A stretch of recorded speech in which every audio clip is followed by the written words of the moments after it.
안녕하세요. 미국 소식을 함께 나눕니다. 미국 뉴스. 오늘은 5월 4일자 CNN 뉴스 정리를 해드리겠습니다. 5가지로 요약을 했는데요. 첫 번째, 코스코가 회원들의 고기 구입량을 제한했다는 소식이 있습니다. 두 번째, 애플과 구글이 코로나 바이러스 추적 시스템을 공동으로 개발하고 있다는 소식이고요. 세 번째는 렌트 스트라이크로 인해서 임대료 부담을 임대인들이 떠안고 있다는 내용입니다. 네 번째는 코로나 팬데믹으로 인해서 빈부의 불평등이 심화되고 있다.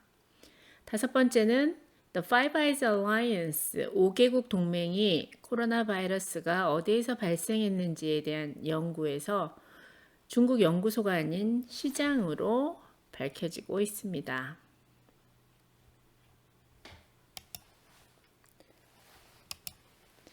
첫 번째 소식입니다. 코스코는 고객들이 살 수 있는 고기의 양을 제한하고 있는 조치에 들어갔는데요. 자세한 내용을 보면요. 월요일 코스코는 코로나 팬데믹 동안 육가공 업체 가공 감소로 인해서 신선육 구매에 제한을 하게 되었습니다. 유통업체 중에서는 가장 마지막에 한 셈이 되는데요. 코스코에 따르면 소고기, 돼지고기, 닭고기 제품을 3개까지만 구매하도록 하였는데요. 이런 조치는 다른 회원들도 필요한 고기 물량을 살 수 있도록 하기 위한 조치입니다. 미국 내에서 가장 큰 슈퍼마켓 체인인 크로거. 우리가 크로거는 조금 낯선데 코스코는 2019년 기준으로 가장 사람들이 좋아하는 그로서리 체인 스토어 랭킹에서 코스코가 8위인 반면에 크로거는 10위입니다.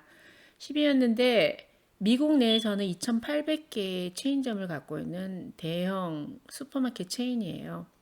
크로거는 이미 지난주에 코스코와 비슷한 정책을 발표했습니다.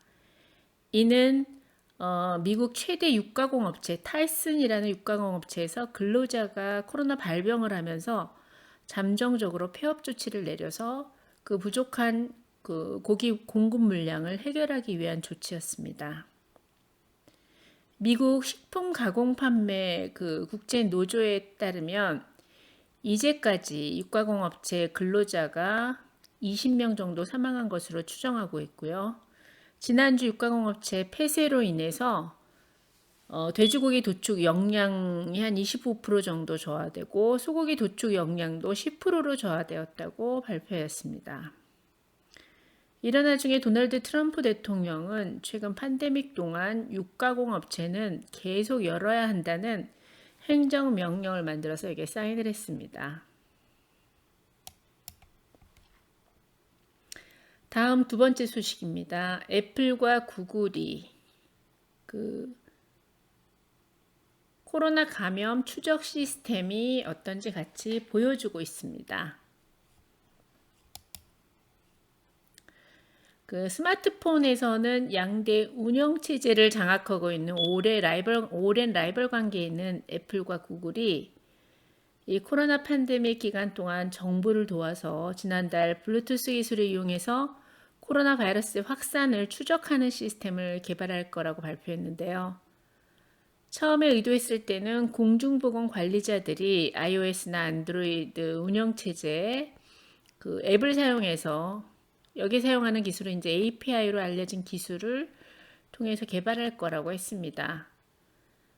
그러나 마침내 두 회사는 애플리케이션을 사용하지 않고 사용자들에게 그들이 바이러스에 노출되었는지 여부를 알려주는 방식을 연구하고 있다고 합니다. 이번 소식은 임대인이 임차인들의 기본 임대료의 면제를 떠안고 있다라는 소식입니다. 내용을 살펴보면 3월 중순 이후로 코로나가 발병한 이후죠. 3월 중순 이후로 근로자의 거의 20%가 실업을 신청하면서 월세 지불 능력이 없어졌습니다. 그래서 뉴욕이나 시카고, 디트로이트, 오클랜드와 같은 도시에서는 임차인 권익단체들이 렌트 파업을 이미 소집을 했고요. 팬데믹 기간 동안에는 렌트비 면제를 요구하고 있습니다. 전국 아파트 소유주 비영리단체인 전국아파트연합회 회장 로버트 피니거에 의하면 임차인들이 4월에는 지불할 수 있는 세이프티넷이 있었을지도 모르지만 지금은 실업자가 점점 상승하고 있고 또 정부 지원금 조달이 지연되면서 실업자들이 많아지니까 또 자금 조달도 지연되는 거겠죠. 이러면서 5월에는 훨씬 더 큰 임대료 미납 체납률을 자기 임대인들이 떠안게 될 거라고 합니다. 다음 소식은 빌리오네어, 억만장자들이 팬데믹을 통해서 점점 더 부자가 돼가고 있다는 소식이에요. 그만하면 충분해, enough is enough 이런 뜻인데요. 정말 빈익빈 부익부가 팬데믹으로 인해서 더욱더 심화된다는 내용인데 자세한 내용 살펴보겠습니다. 앞의 내용을 다 줄이고 제가 이제 밑에 중요한 것만 스크립트를 했는데요. 요약하면 극단적인 부의 불평등이 이미 미국에 존재하고 있는 상황입니다. 그런데 이런 상황에서 우리가 정말 이런 불평등을 되돌이키려는 야심찬 공공정책을 의도적으로 조치를 취하지 않는다면 팬데믹 경기 회복 이후에 수입, 빈부, 기회의 현존하는 불평등은 훨씬 심화될 것이라는 내용입니다. 이 비슷한 예로 2008년에 리먼 사태 서브프라임 경제 붕괴 후에 비슷한 과정이 있었는데요.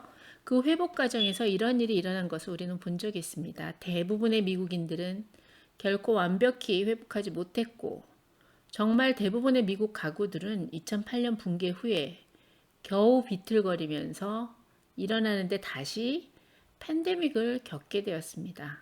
단지 상위 20%만이 대공황 이전의 부로 완전히 회복했습니다.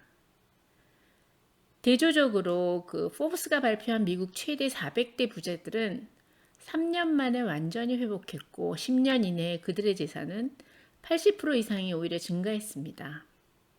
라는 연구를 이 저자랑 또 동료들이 했는데요. 여기에서 보면은 현재 미국에서 가장 부유한 사람 3명, 제가 알기로는 아마 그 제프 베조스, 아마존의 제프 베조스, 마이크로소프트의 빌 게이츠, 버크셔 해더웨이의 워런 버핏 세 사람이 갖고 있는 부를 합한 것이 미국 전체 인구 하위 50%, 하위 반 되는 사람의 부를 합한 것보다 더 많다고 합니다. 그리고 우리가 잘 알고 있듯이 도널드 트럼프 대통령도 서브프라임 사태 때 구제금융의 덕을 본 사람이죠. 아주 대표적인. 그래서 그 당시에는 뉴욕의 2층짜리 납작한 건물이었지만 지금은 엄청 큰 높은 빌딩을 소유하고 있죠. 그래서 그 국민의 세금으로 이루어지는 구제금융이 부자를 더 부자하게도 만드는 그런 걸 더 빈부의 차이를 더 가속화시키고 있고요. 지금 요번에도 트럼프 대통령 아들이 다니는 학교나 또 부유한 사람들의 그 재계 인사들이 아이들이 다니는 그 사립학교들이 엄청나게 부유한 학교들까지도 구제금융을 신청한 거로 나타나서 다시 돌려내라고 요구하고 있습니다. 이에 이제 하버드랑 스탠포드는 자기네는 지원금을 받지 않겠다고 발표를 했지요. 다음 소식입니다. 미국의 동맹국들 사이에서 공유된 정보와 지식에 의하면 코로나 바이러스 발생은 중국의 연구소가 아니라 중국의 시장에서 온 것일 것 같다라는 결과가 있습니다. 자세한 내용 보겠습니다. 미국, 영국, 캐나다, 호주, 뉴질랜드로 구성된 Five Eyes Alliance라는 동맹국 단체가 있습니다. 세계에서 가장 긴밀한 다방면의 조직 중의 하나로 아주 광범위한 정보를 서로 공유하고 있는데요. 이 배타적인 지식정보 공유 집단의 평가에 의하면 트럼프나 폼페오가 강력히 주장한 것처럼 그들의 주장은 중국 우한의 연구소에서 코로나 바이러스가 나왔다, 시장에서 온 것이 아니다 라고 막 주장하고 있는데 이 Five Eyes Alliance에 의하면 그런 것이 아니라 우한 지역의 연구소가 아니라 우한 지역에 있는 시장에서 온 것 같다라는 거에 더 무게를 두는 주장을 하고 있습니다. 오늘의 기사 요약은 여기까지입니다.